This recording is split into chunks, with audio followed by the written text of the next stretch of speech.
Muy bien, buenas noches a todos. Vamos a continuar con nuestro tratamiento de los pares biomagnéticos. Nos habíamos quedado con un falso positivo y estábamos en este análisis y vamos a continuar con esto. Para esto tenemos nosotros ojo derecho o izquierdo que se puede poner. Y aquí teníamos las pruebas que se realizan. Ahora vamos a ver los tipos de pruebas que utiliza la medicina convencional. En este caso, pues hay varias categorías o dos categorías. Prueba de detección de anticuerpos, que es una prueba de sangre. Pero como ustedes están viendo, no están viendo el virus, que es lo que comentábamos la semana pasada. Es una prueba de detección de anticuerpos. Obviamente, ya habíamos hablado de la biblioteca que conserva el cuerpo. Cada vez que hay una infección por alguna razón, el cuerpo genera un anticuerpo y eso es lo que se guarda. De manera que cuando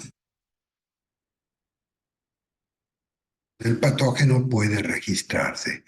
Ahora, estas pruebas de anticuerpos tienen que ser, hay dos elementos cuando se hace el análisis de sangre. El uno es de especificidad. Y eso son lo que defienden los expertos, que tiene que haber una especificidad, o sea, que tiene que ser algo específico. Pero poco a poco vamos a ver más adelante lo que pasa. Aquí tenemos, hay otras pruebas rápidas también de anticuerpos con resultados en minutos, que pueden ser con muestras de sangre o muestras de saliva. Se hace una punción del dedo. Pero fíjense ustedes cómo con estas pruebas que deben usar reactivos pueden definir y establecer que hay un VIH poquito bastante acelerado, más que nada por la connotación que tiene. Para el biomagnetismo no es ningún problema. Tú tienes timo recto y ahí encuentras el par y ahí le impactas. Para probar si efectivamente hay, ponemos el imán, el negativo en el timo y verificamos. Y eso tiene mucha certeza. También hay ensayos y para eso es otro de los exámenes que tiene que ver con esta inmunoabsorción ligado a enzimas. Y esta es la prueba de ELISA.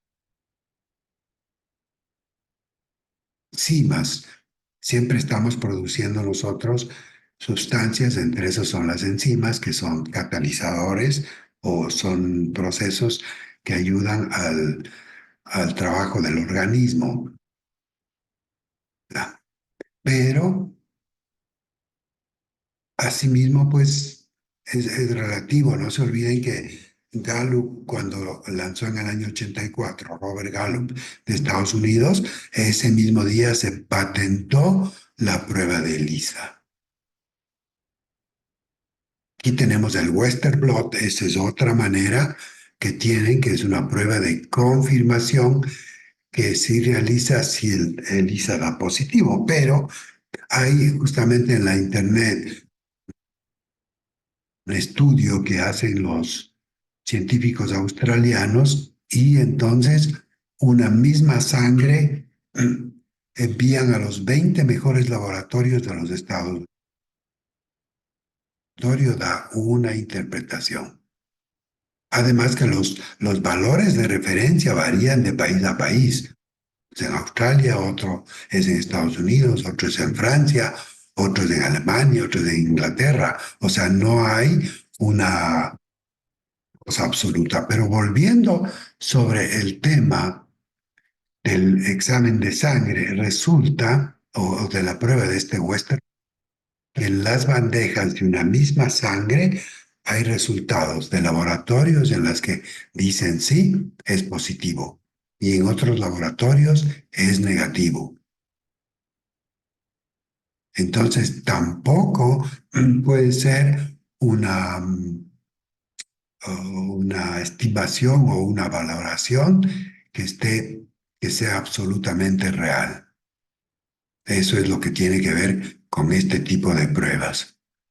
También tenemos en la actualidad pruebas de detección de ácidos nucleicos, es decir, ácidos que ya están a nivel de lo que es ADN o ARN, que es ácido ribonucleico, que son estas pruebas que se realizan eh, incorporación en la transcriptasa y en la polimerasa. Esos son los ácidos nucleicos. También hay esta cadena polimerasa, que es la PCR, que es esta prueba también que se realiza para detectar la presencia de material genético. En fin, todos estos es lo que utilizan, y esto se utiliza en situaciones específicas de infección en bebés nacidos de una madre que haya tenido el VIH o que tenga esa sintomatología. Hacen detección de antígenos, detección de anticuerpos, y en eso consiste la cadena polimerasa. De todas maneras, esto lo que se hace es detectar actividad viral, pero ya estábamos hablando la vez pasada, el 8% de toda nuestro ADN tiene incorporado virus, de manera que van a encontrar virus en cantidades, 8% en 3.200.000.000, imagínate la cantidad que te da. Y es más, en el momento de digamos que el organismo forma el cordón umbilical, ahí hay una actividad viral importantísima, que es resultado de la evolución. Hay otro concepto que utilizan, que es esta ventana inmunológica. Esta ventana inmunológica es el periodo entre una infección por VIH y en el momento en que la prueba puede detectar. Es decir, en un comienzo, en este periodo de ventana, hay una etapa que es asintomática. Luego viene comienzo de síntomas y luego aquí esta inmunoglobulinas tipo M podría detectarlas. Luego tenemos una disminución, comienza la recuperación. Ese es el periodo de ventana, no solamente para VIH, sino para cualquier tipo de actividad viral. Tienes un periodo en que no está manifiesto, asintomático, sintomático, ahí lo pueden detectar, y luego cuando comienza la recuperación de cualquier tipo de infección, esta desaparece. Lo que va a permanecer sí es este IgG, que es lo que buscan. Hay el IgM y el IgG. Eso es lo que estaban buscando, y esas son las pruebas, cuando hacían las pruebas de estas inmunoglobulinas tipo G o tipo M, para saber si te salía positivo, quiere decir que lo tuviste. En fin, hay una serie de procedimientos que utilizan para detectar, pero les falla en la parte de especificidad. Hay valores de referencia que utilizan, pero no siempre están 100% acertados. Hay muchas cosas que se hacen en medicina y que se le hacen bajo otros conceptos. Y esos conceptos son justamente de ocupar al personal, de ocupar su tecnología, de aplicar pruebas, en fin.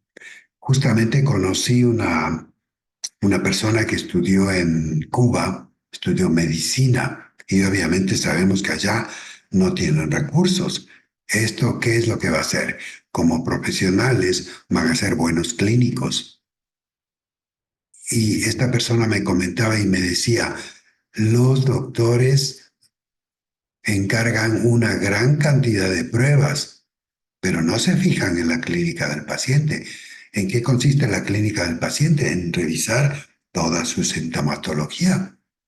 Y hay cuestiones que son como más sutiles de observación, como la saliva, como la lengua, como la coloración de la piel, la dilatación de la pupila, síntomas en los ojos, en fin, hay una serie de manifestaciones que se puede llegar con la clínica. Por eso se habla del ojo clínico, pero en la manera como entendemos la medicina, esta serie de pruebas y eso nos hace perder de vista o el objetivo, que es en ese caso con nosotros, con el rastreo, que es nuestro sistema de valorar, digamos, al paciente, estamos mucho más cercanos que a estas pruebas. Aquí en el periodo de ventana aquí hay un periodo de ventana para analizar. Aquí 10 a 33 días. Aquí pruebas de laboratorio de antígenos o anticuerpo, periodo de ventana 18 a 45 días. Pruebas rápidas de anticuerpo 18 a 90 días. Y las pruebas de anticuerpo igual de 23 a 90 días. Aplican ese concepto para establecer si hubo o no hubo la, la infección. Ahora, aquí tenemos otro tema que es importante y que siempre pedimos, o al menos yo le pido a las personas que sean cuidadosos. Tú le pones el imán en el timo y se quedan un poquito en shock por la connotación que tiene VIH. Entonces ahí hay que ser muy cuidadosos. No, no asustarse como pasa en la medicina convencional. Te sale el examen y te dicen ahí, pues si le estábamos buscando, ahí sea en el laboratorio, él tiene VIH, venga, venga para acá. Se lo dicen así como nada. Imagínense ustedes. Y ya les había comentado que yo pongo el imán y si no me marca, digo, lo lamento, pero esto no es un VIH. Entonces hay que tener cuidado con esto de asustarnos. Para nada. Bien, antes de continuar con el siguiente par, aquí algún comentario, alguna observación, alguna duda. Adelante, por favor. ¿Tiene alguien alguna pregunta, alguna inquietud?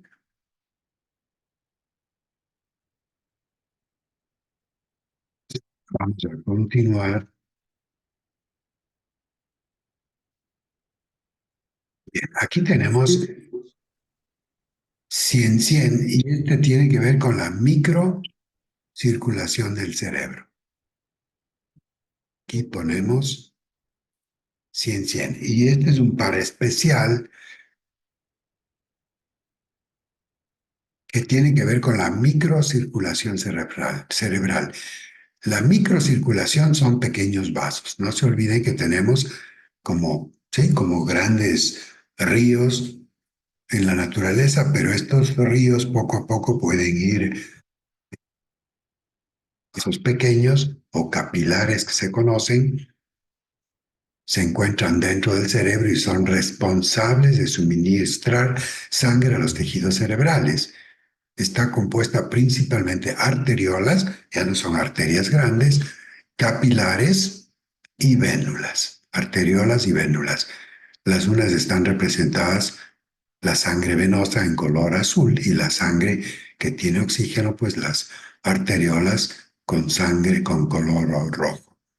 Y siempre tenemos nosotros acompañando, siempre van a haber capilares linfáticos que recogen todo el producto de desecho. Y aquí tenemos el líquido tisular. Aquí tenemos los capilares venosos. Esta microcirculación puede verse afectada y vamos a ver por qué se puede afectar. Obviamente es esencial para la microcirculación. Suministra nutrientes, oxígenos a las células del cerebro. El cerebro necesita mucho oxígeno. Prácticamente el 20% de nuestro consumo de glucosa se produce a nivel del cerebro. Esa es la gasolina. La densidad de capilares es mayor en las zonas donde hay un alto gasto metabólico. Por ejemplo, la sustancia gris es 4 veces mayor que la sustancia blanca. La sustancia gris es justamente la que tenemos en las capas últimas que tenemos del cerebro, donde están a manera de procesadores, de la parte más reciente, digamos, en la evolución.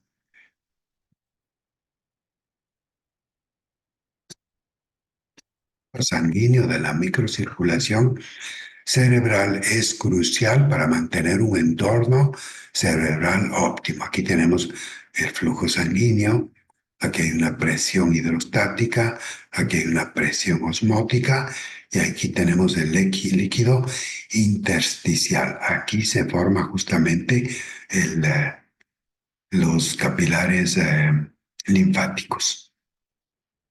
Aquí tenemos el capilar sanguíneo y el flujo, pero este flujo de manera normal puede verse obstruido por varias razones. También tenemos que añadir aquí una barrera hematoencefálica. Esta no permite que sustancias tóxicas lleguen al cerebro. Este está en el orden más o menos de 20 micras. Para que nos hagamos una idea, una micra es una millonésima de un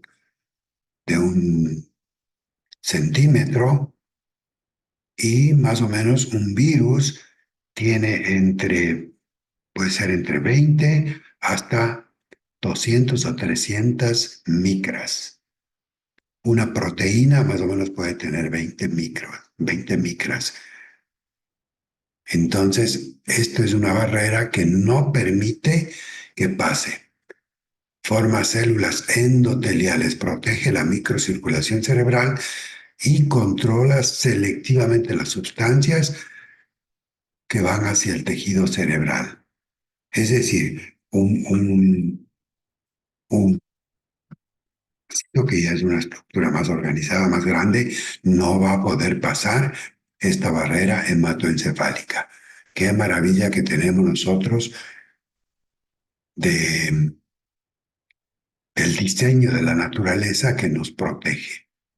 Aquí tenemos los astrocitos, que son células de sostén del cerebro, pero sin embargo cuando hay, por ejemplo, cánceres del cerebro, hay los astrocitomas, que son terribles, son terminales.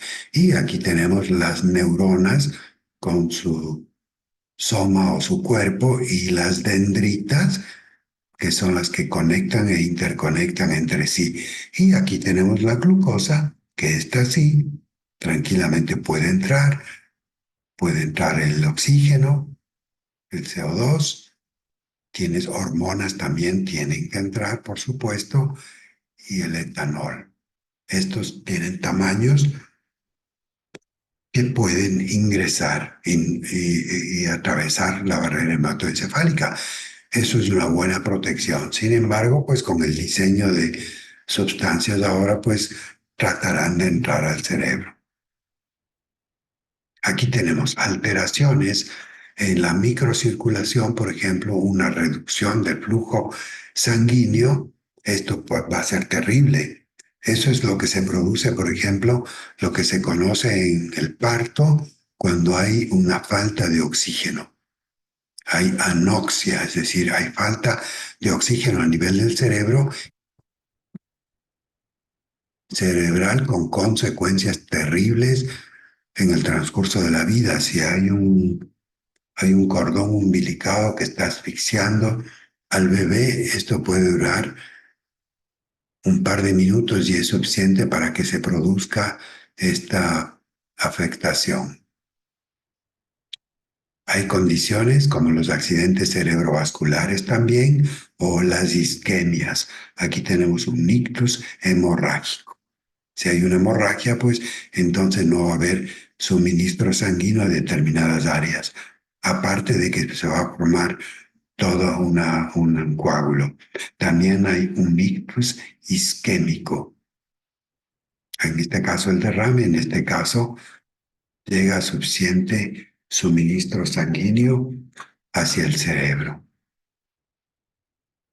Aquí para la clínica es importante para comprender mejor las enfermedades cerebrales y desarrollar estrategias de tratamiento que preserven la función cerebral.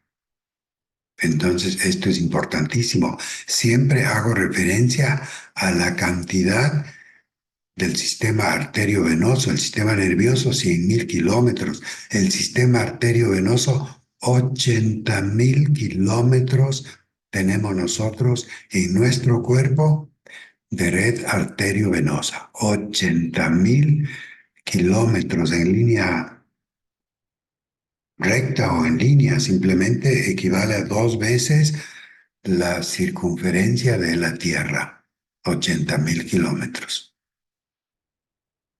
Aquí tenemos en la actualidad tecnologías como la resonancia magnética, la tomografía axial computarizada, pueden visualizar la anatomía cerebral, pueden ver la microcirculación, lo que ayuda en la evaluación diagnóstica de diversas condiciones neurológicas, llámese Parkinson, epilepsia, Alzheimer, en fin, una serie de afectaciones que pueden haber. Entonces existen ahora estos aparatos. Estos aparatos son una maravilla porque en lo que tiene que ver en la investigación en neurociencia es una cosa reveladora. Aquí tenemos cómo los neurólogos o terapeutas inclusive pueden investigar la actividad ocular como una manera de verlo, la manera cómo está mirando el paciente, a dónde dirige la mirada, si a veces se abren los ojos. No se olviden que hay este síndrome de Winsburg, en el cual hay un movimiento de los ojos. Hay también una manera verbal, hay manera de dolor puesta también en una manera que uno puede evaluar a la persona si está orientado cuando conversa, si está desorientado, si usa palabras apropiadas o sonidos que no comprende o ninguna respuesta. Por ejemplo, cuando voy poniendo los imanes, cuando se trata de personas que uno intuye que algo no está funcionando bien, especialmente con la tercera edad, yo pregunto, ¿cuántos años tiene? ¿Cuántos hijos tiene? ¿Tiene nietos? ¿Cuántos nietos tiene? Si se recuerda los nombres de los nietos. Y así entonces, de esa manera, tú puedes buscar si es que hay orientación o desorientación, un poquito para ubicar este. Cuanto a motoras, pues si obedece órdenes verbales, si localiza el dolor, si hay retirada y flexión en el caso del estímulo. Por ejemplo, hay una flexión normal que se da con un martillito a nivel de la rodilla para ver si hay el reflejo, una flexión anormal o normal, una extensión o ninguna respuesta. En fin, esos son pequeños tips de evaluaciones que uno hace y como les decía hace rato, desde la clínica uno tiene que ser muy observador. Y observo, por ejemplo, siempre cuando llegan las personas, cómo caminan. Fíjense bien cómo caminan. Caminan lenta, caminan ágil, caminan abiertas las piernas, como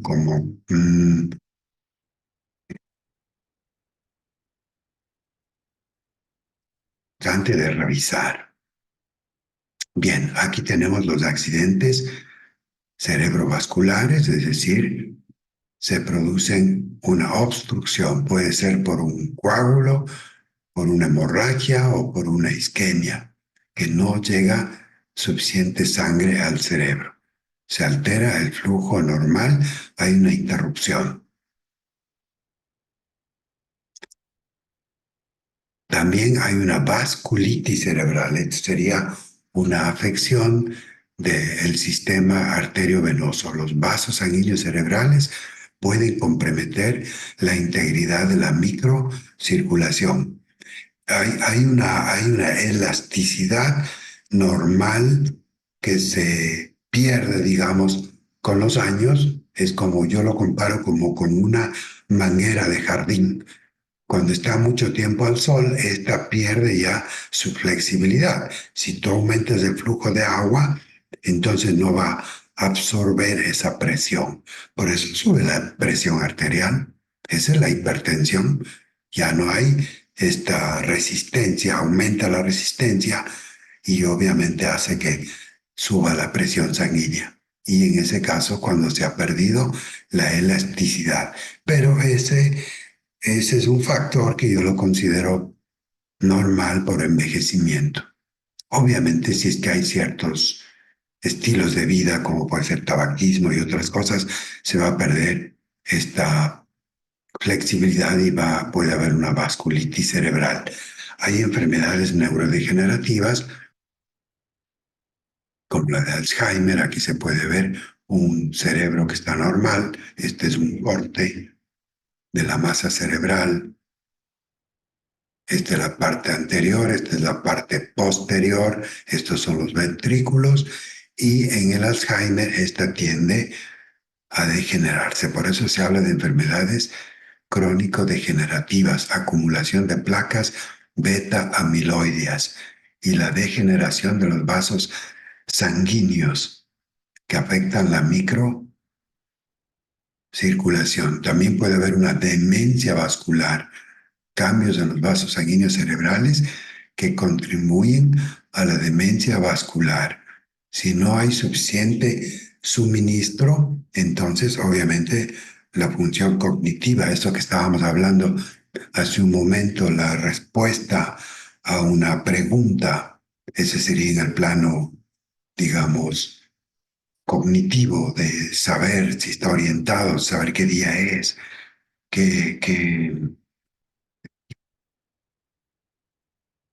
Exacto, esto afecta la función cognitiva. Y aquí tenemos estos coágulos que se pueden. La hipertensión arterial elevada, y hablamos que uno de los factores va a ser esta alteración por la resistencia o por la falta de elasticidad, pero también hay respuestas que la generan las suprarrenales, que son las ¿cómo se llaman estos? Sustancias. A ver si alguien me ayuda. Lo que producen las suprarrenales cuando tienes un estímulo fuerte, esto produce El cortisol. bueno, el cortisol sí, pero aparte del cortisol, se producen sustancias que suben la presión sanguínea inmediatamente. La epinefrina, la norepinefrina, estas son las Oh, que produce la alteración. Pero aquí tenemos la sistólica, que es la alta, y la baja diastólica. Esta tiende a subir con la edad. Lo que siempre les recomiendo de fijarse no en la alta, sino en la baja. Y hay diferentes maneras de enfocar el tema de la hipertensión. Hay gente que teoriza que por cada año que pasa puede subir la alta, de tal manera que puede llegar a 180 y no es grave. Lo que tenemos que cuidar es la baja. Esto sí es una crisis hipertensiva. Esta baja debe, en lo posible, estar entre 80, 90, pero no más. Aquí hay un estadio 1 para hipertensión arterial, un estadio 2 en el caso de que tenga 120 y esto ya es una crisis. Aquí ya no hay, y aquí hay que someter a atención de urgencia y medicar, obviamente, para bajar la presión. Pero la epinefrina, norepinefrina, esa se produce cuando estamos estresados y no nos olvidemos que el sistema de vida actual nos lleva a un estrés crónico. Tenemos una serie de eventos mientras conducimos, mientras solucionamos problemas del día a día, en fin, eso hace que nos suba la presión.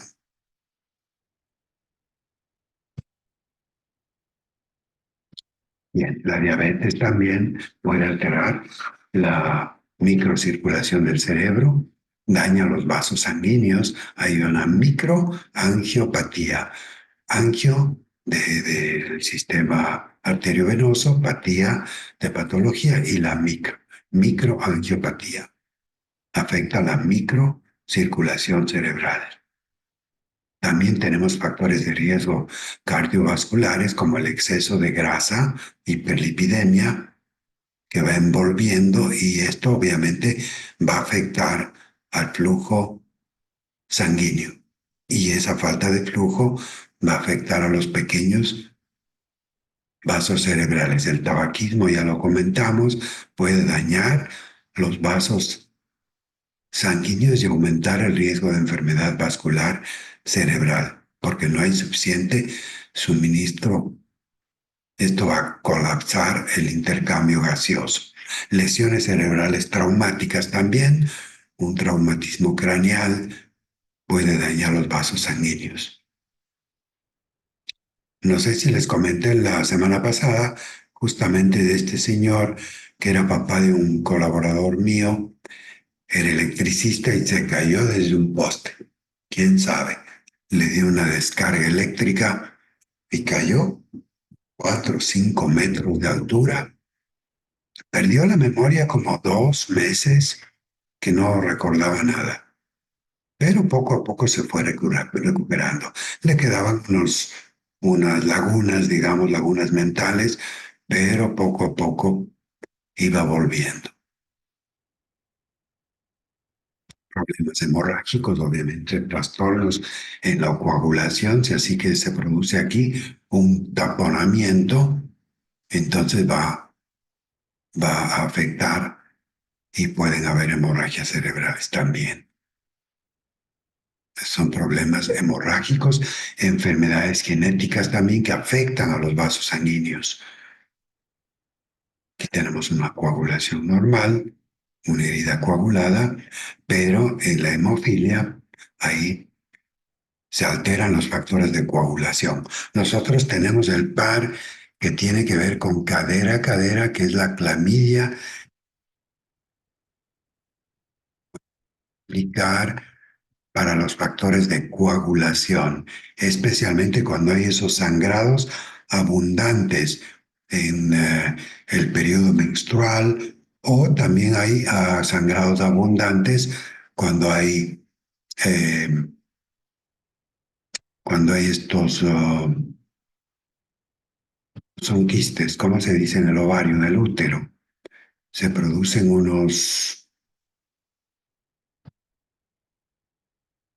¿Miomas?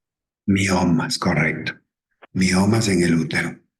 Ahí es justamente que puede haber sangrado. Si hay los miomas y no hay sangrado, la gente lo puede tolerar, pero si hay sangrado, ahí es de riesgo porque se pierde mucha sangre, la gente pierde hierro, en fin.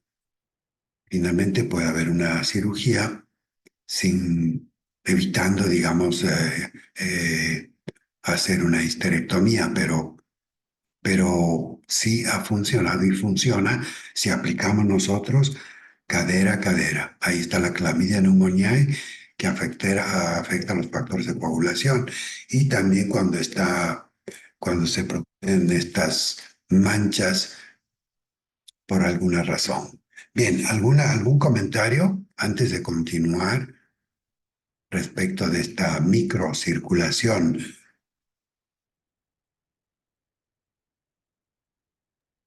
Bueno, ¿Alguien desea? solo un comentario que, Dime. por ejemplo, toda la utilización constante, inclusive para nuestro propio uso del par 100 para ayudar a la microcirculación es conveniente.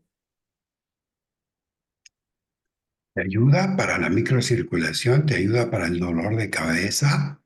Inclusive yo le sugiero a la gente que ponga los imanes y si lo fija con una moneda o con otro imancito pequeño, más pequeño, puede dormir con eso tranquilamente. Eso va a ayudar mucho. Sí, Gustavo. Sí, era similar la pregunta que iba a hacer, que hizo Liliana.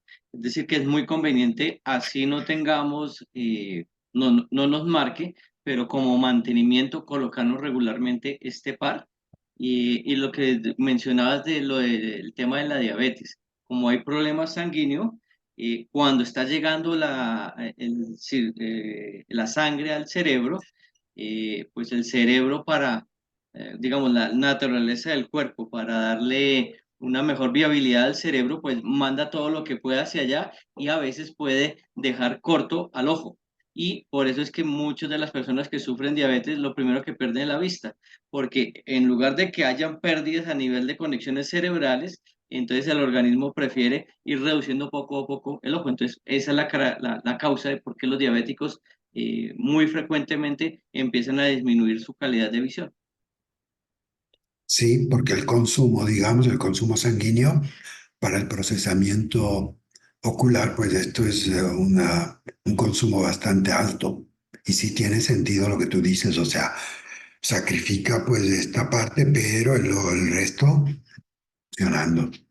Sí, A nivel de arterias y de venas, tenemos los dos tipos, tanto en el hemisferio derecho como en el hemisferio izquierdo. Esto entonces nos llevaría a decir que eventualmente podemos colocar negativo, positivo, intercambiar eventualmente las polaridades o colocar la misma polaridad e impactar con riñones o colocar también pares dobles. sí, pares dobles, porque el uno está haciendo si bien es verdad que nosotros manejamos el concepto del par biomagnético, en el cual en uno codifica la bacteria y en el otro el virus, pero no nos olvidemos que el polo negativo es analgésico y el polo positivo es antiinflamatorio.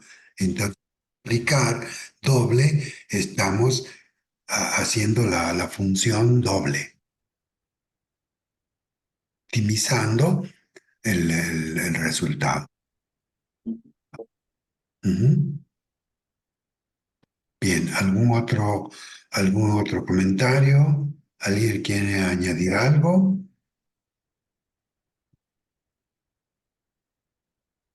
Bien, vamos a continuar. Todavía tenemos unos minutitos, entonces también tenemos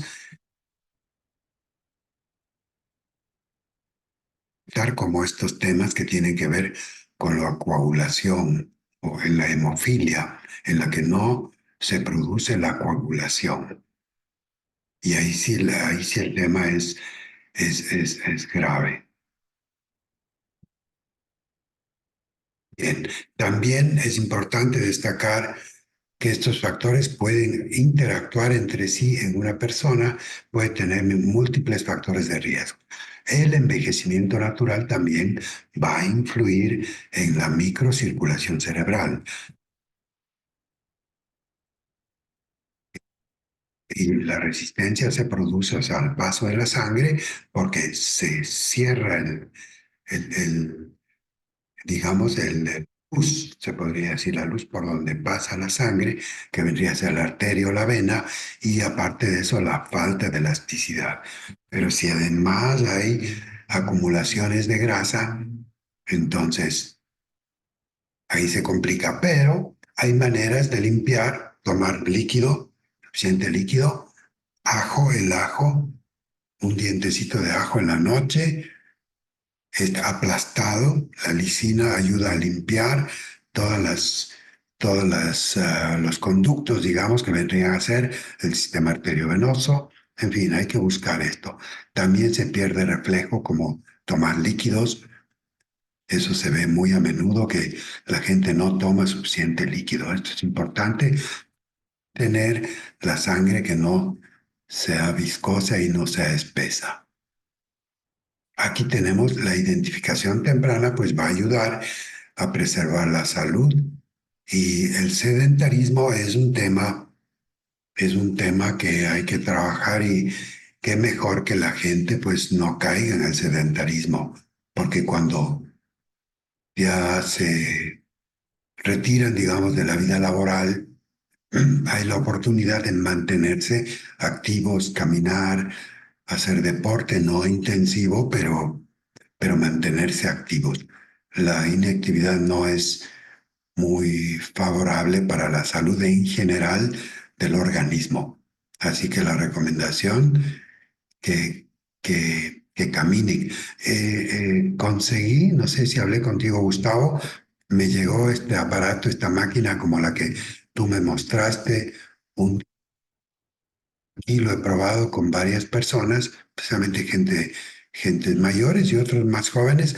No, se quedan encantados con el movimiento y todo esto que produce. En fin, lo tengo aquí como mientras esperan o si considero más que nada darles la idea de que tienen que estar en actividad, tienen que estar en movimiento.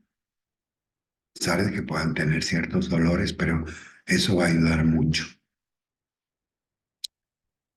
Bien, aquí tenemos nosotros este par que también tiene que ver con 100-100, y el doctor Boyce habla que dice, podría ser una glándula de secreción interna o plexo nervioso que tiene efecto sobre la vascularización principalmente del pulmón.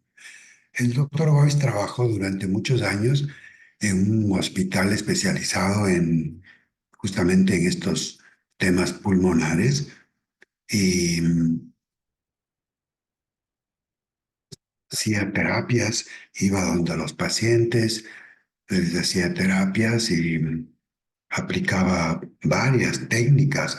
Él conocía alrededor de 12, 13 técnicas terapéuticas diferentes, como la terapia, como acupuntura, como muchas terapias. Y a la final concluyó de que, bueno, a mí los imanes me funcionan y me ha dado resultados. Pero él visitaba a los pacientes y les hacía sus terapias, masaje, etcétera, etcétera. De ahí contaba que los pacientes que estaban con oxígeno, pues ahí, antes de la terapia, le decían, doctor, ¿qué le parece si antes de la terapia nos fumamos un cigarrito? Como él decía, bueno, no hay problema. Ahí se fumaban su cigarrito. Pacientes con obstrucción crónica, pulmonar, se fumaban. Y doctor, ¿qué le parece si nos tomamos un tequilita? Bueno, dele un tequilita, terapia. Terminaba la terapia que le hacía y ahora sí, doctor, para despedirnos, otro tequilita. Ya, así la iba llevando, pero él muy estudioso, muy observador, pues, y las tantas cosas que aplicó y trabajó, como dije, durante años en estos con pacientes crónicos de obstrucción crónica pulmonar. Entonces aquí hablaba del parénquima.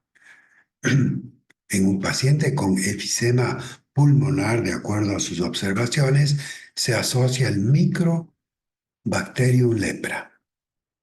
Y por eso el lepra él lo pescaba, o lo pesca, pues o lo pescamos justamente en el omóplato, que prácticamente estaría en la zona de los pulmones, y entonces él encontró esta asociación. El parénquima, ¿en qué consiste el parénquima? Pues hay estos neumocitos 1, 2, hay el endotelio, células intitoliales, células musculares lisas, el intersticio, células intermedias y fibroblastos. Todo esto constituye el parénquima pulmonar.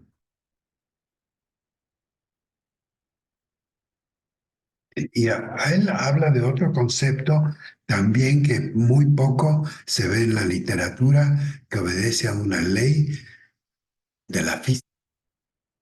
Se refiere al reologismo intratorácico. Y lo que él dice en la parte, en esta cavidad cerrada que constituye el tórax, tenemos aire.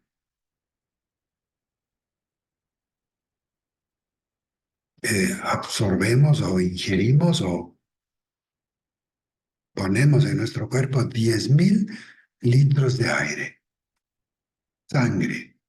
La sangre, la sangre más o menos son 5 litros de sangre que están circulando constantemente, pero se calcula en 1 minuto 5 litros. En 1 hora serían 300 litros. En un día, en 24 horas, 7.200 litros. Esto hace cerca de casi 1 tonelada de sangre que está circulando por nuestro cuerpo. Ahí tenemos aire, sangre, tenemos la linfa, tenemos aproximadamente entre 20 a 25 litros que está en el cuerpo. La linfa está en el intersticial y de ahí va pasando hacia la parte de las arterias, especialmente de las venas, para recoger todo el desecho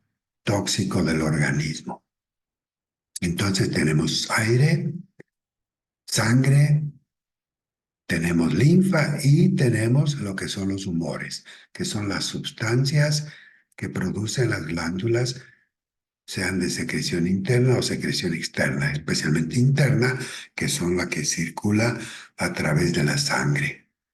Bien, aquí tenemos esto que encontré, esto es alto riesgo.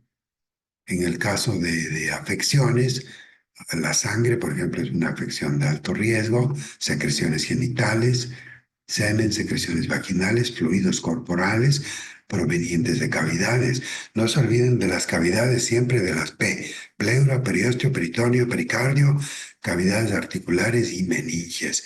Ahí es donde la asociación de virus produce líquidos, normalmente estériles, son estériles, y cualquier otro fluido con sangre visible. Y de bajo riesgo tenemos saliva, sudor, deposiciones de orina, y no se han descrito en el mundo casos de transmisión por exposición a estos fluidos. Bien, pero estos serían de alto riesgo en el caso que hablábamos de VIH.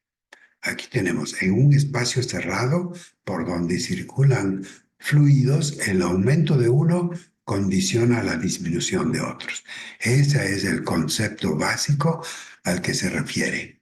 Si aumenta el aire, va a disminuir sea la linfa, sea la sangre. Si aumenta la linfa, va a disminuir los otros. Y este es un equilibrio que lo conoce como reologismo intratorácico. Aquí tenemos justamente lo que les comentaba. En el tórax se llevan 4 drenajes. Es un equilibrio cinético que permite la correcta ventilación pulmonar.